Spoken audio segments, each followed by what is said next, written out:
Nos acompaña en esta ocasión la maestra Ana María Serrano. Maestra, bienvenida. ¿Cómo está? Muchas gracias, Juan. Muy buenos días, bienvenida. Gracias, Lilian. Lilian, estamos hablando del tema que dice que con los avances, ¿verdad, maestra?, que existen en neurociencias, podemos monitorear las respuestas del cerebro ante una enorme cantidad de estímulos y con ello, pues ayudar a que valga la redundancia, estimular a los niños en beneficio de la sociedad. Absolutamente. La Qué verdad maravilla. es que vivimos una época privilegiada porque los neurocientíficos han tenido la generosidad de traducir todos los hallazgos a términos coloquiales, entendibles, Eso. y que puede pasar a las familias, a la mamá de un bebé, a la maestra de una guardería, al encargado, digamos, de algún centro de estimulación. Esto realmente ha sido un privilegio porque el cerebro pasa por una época muy vulnerable en donde un maltrato, un abandono, negligencia, falta de mirada redunda en una conformación cerebral diferente y pudiera ser a largo plazo hasta una programación para la violencia. Estamos, la verdad, viviendo una época en donde la verdad es que nos angustiamos por el repunte, ¿no? Claro. Y hay muchísimas medidas remediales que, bueno, obviamente hay que tomar, pero la verdad es que invertir en primera infancia sería de verdad el tener una sociedad sana, una sociedad justa, una sociedad con mucho más inteligencia emocional. Y la verdad es que es mucho más barato, ¿no? Está el cálculo del Premio Nobel de Economía, Jacques Heckman, que habla de que $1, $1, una unidad monetaria invertida en embarazo y 0 a 3 años, en realidad te redunda en 10 o 17 unidades por prevención, ¿no? Claro. Y justo, bueno, acaban de tener su programa de embarazo no deseado en adolescentes y mucho de este círculo vicioso se genera justamente en esa, pues digamos, sensación de abandono de esta chica que está sintiéndose sola en la crianza y obviamente está replicando un círculo vicioso de abandono. Eso a la larga genera un fenómeno que ahora se conoce como estrés tóxico en el bebé. Claro. Este estrés lo que hace es que modifica la estructura y la función cerebral, porque el cerebro está listo para defenderse, para agredir. La parte más primitiva de nuestro cerebro se echa a andar con este abandono y por sobrevivencia, por evolución, queda con una programación para la violencia. Y además es la violencia más severa, porque es no empática.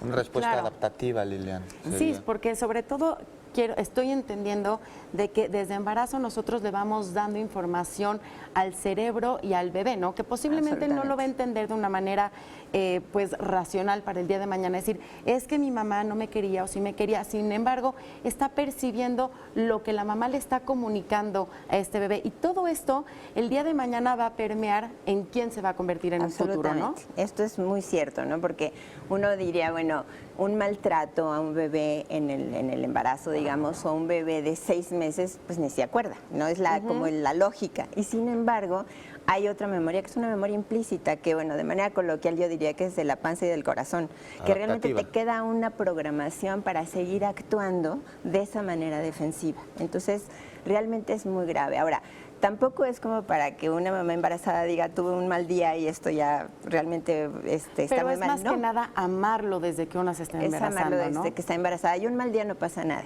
¿no? Sí. Un mal día la verdad es que todas tenemos, pero sí es como la persistencia del rechazo, del abandono, de la falta de mirada y del maltrato lo que realmente tiene estas alteraciones a nivel fisonomía, de estructura y función cerebrales. Es un chiquito que ha tenido mucho abandono, simplemente no se concentra porque está en continua alerta para defenderse, no puede aprender, pero sobre todo queda en la parte como más primitiva de su personalidad una programación para la violencia. ¿Y qué sucede si mamá no está disponible para darle ese amor al bebé? Bueno, aquí tenemos una responsabilidad social enorme, porque es cierto que la tarea es como abundar en las capacidades del adulto cuidador.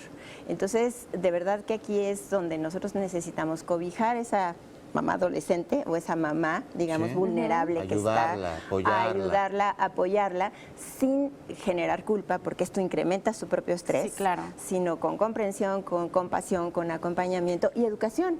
La verdad es que yo creo que hay una potencia para ser buena mamá. En México la mamá es como es buena, maravillosa, claro, porque ¿no? además es muy mamá polla y estos son mis hijos y aquí los voy a llevar para el real. Y muchas veces necesita simplemente ella un abrazo, una comprensión y un poco de información, y no saben el cambio tan dramático que hay en la actitud de las mamás en el cuidado de sus niños. Hay como una avidez por la información, entonces sí creo que hay una enorme responsabilidad social por difundir, porque además no son ideas complejas.